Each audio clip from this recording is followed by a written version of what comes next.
CCI Tughlaq నిర్ణయాలతో పత్తి రైతులు క్వింటాకు 2000 రూపాయల వరకు నష్టపోతున్నారని మాజీ మంత్రి హరీష్ రావు విమర్శించారు. వరంగల్ యనమాముల మార్కెట్ను సందర్శించిన హరీష్ రావు స్థానిక నేతలతో కలిసి రైతుల సమస్యలు అడిగి తెలుసుకున్నారు. కేంద్ర ప్రభుత్వం విదేశాల నుంచి తెచ్చే పత్తికి దిగుమతి సుంకం రద్దు చేసి స్థానిక రైతులకు అన్యాయం చేస్తుందని ధ్వజమెత్తారు. 60 సార్లు ఢిల్లీకెళ్లిన సీఎం రేవంత్ రెడ్డి ఒక్కసారైనా ప్రధానిని కలిసి పత్తి రైతుల సమస్యలు వివరించారా అని ప్రశ్నించారు. రాష్ట్రంలో బీజేపీ, కాంగ్రెస్ ఎంపీలు కేంద్రంపై ఒత్తిడి తేకుండా ఏం చేస్తున్నారని హరీష్ రావు దుయ్యబట్టారు. నిబంధనలు సడలించి గత ఏడాది మాదిరిగా పత్తి కొనుగోళ్లు జరపాలని డిమాండ్ చేశారు. 575 క్వింటాలు తగ్గింది. ఎన్ని క్వింటాలు తెచ్చినాం? 60 బస్తాలా? 37 బస్తాలా? 37 బస్తాలు అంటే 65 క్వింటాలు. 65 క్వింటాలు ఇంటూ 575 రూపాయలు. 34,000 రూపాయలు లాస్ అయింది. మార్కెట్ లా గవర్నమెంట్ సెంటర్ పెట్టింది కదా, మరి ఎందుకు కొనుక్కోలేదు?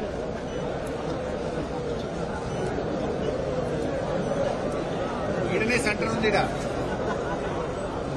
పక్కనే సెంటర్ ఉంటే నీకు ఎందుకు అంత తక్కువ ధరకు?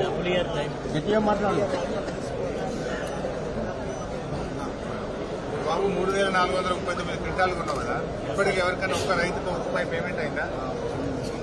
ఒక్క రూపాయి కూడా మక్కలకి ఇంతవరకు గవర్నమెంట్ పేమెంట్ ఇవ్వలేదు.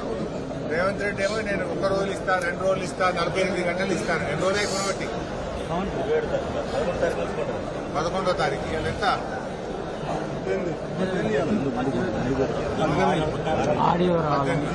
ఆడమయ్య మక్కలు కొనబట్టి ఎవరికి ₹1 బిల్లు అయితే రాలేదు. రైతులకు పైసలు ఇవ్వలేదు, బోనస్ లేనే లేదు. చాలా తక్కువ కొంటున్నారు. మొత్తం రైతులు ఇలా బయట ప్రైవేట్లు అమ్ముకుంటే క్వింటల్ మీద ఈయనకి 575 రూపాయలు లాస్. ఇవాళ ఒక్కటే రోజు 35,000 లాస్. ఎందుకు కొట్టలేరు మీరు? ఎవరు మీ ఆఫీసర్? ఎవరు మార్కెట్? అదే మార్కెట్ వీళ్ళకి బాగా అక్కడ ఈ సెంటర్ కలుపు మార్కెట్.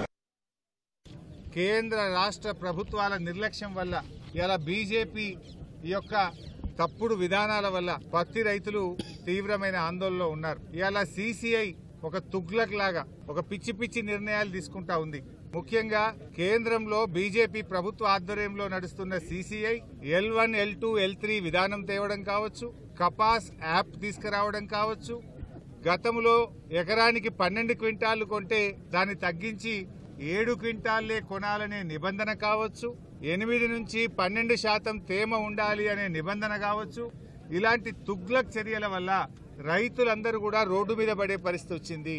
ఇలా రాష్ట్ర వ్యాప్తంగా 2 రోజుల నుంచి జిన్నింగ్ బిల్లులన్నీ మూతపడ్డాయి. పత్తి కొనుగోలు ఎక్కడికక్కడ నిలిచిపోయింది. దాంతో రాష్ట్రంలోని పత్తి రైతులంతా కూడా అయోమయమైనటువంటి పరిస్థితుల్లో ఉన్నారు. ఇలా రైతులకు పత్తి అమ్ముకోవడానికి అవకాశం లేక అడ్డగోలుగా దళారులకు అమ్ముకోవాల్సి వస్తా ఉంది. పత్తి మద్దతు ధర 8,100 రూపాయలు. కానీ ఈరోజు పత్తి కేవలం 6,000 రూపాయలకు మాత్రమే రైతులు అమ్ముకుంటున్న పరిస్థితి. ఓ క్వింటాల్ మీద 2,000 రూపాయలు ఇలా పత్తి రైతులు నష్టపోతా ఉన్నారు. ప్రభుత్వమేమో మాటల్లో కేంద్ర రాష్ట్ర ప్రభుత్వాలు రైతులకు అరచేతిలో వైకుంఠం చూపిస్తున్నారు, చేతల్లో నరకం చూపిస్తా ఉన్నారు. ఇలా కేంద్ర ప్రభుత్వం ఎట్లుందంటే విదేశాల నుంచి పత్తి దిగుమతి చేసుకుంటే అక్కడ మాత్రం నిబంధనలు సవరించి 11% ఏదైతే పత్తి మీద ట్యాక్స్ ఉండనో దాన్ని రద్దు చేశారు. దిగుమతి సుంకాన్ని రద్దు చేసి విదేశాల నుంచి ఇబ్బడి ముబ్బడిగా పత్తిని భారతదేశంలోకి తెస్తా ఉన్నారు. దాంతో పత్తికి, మన రైతులు పండించిన పత్తికి డిమాండ్ తగ్గింది.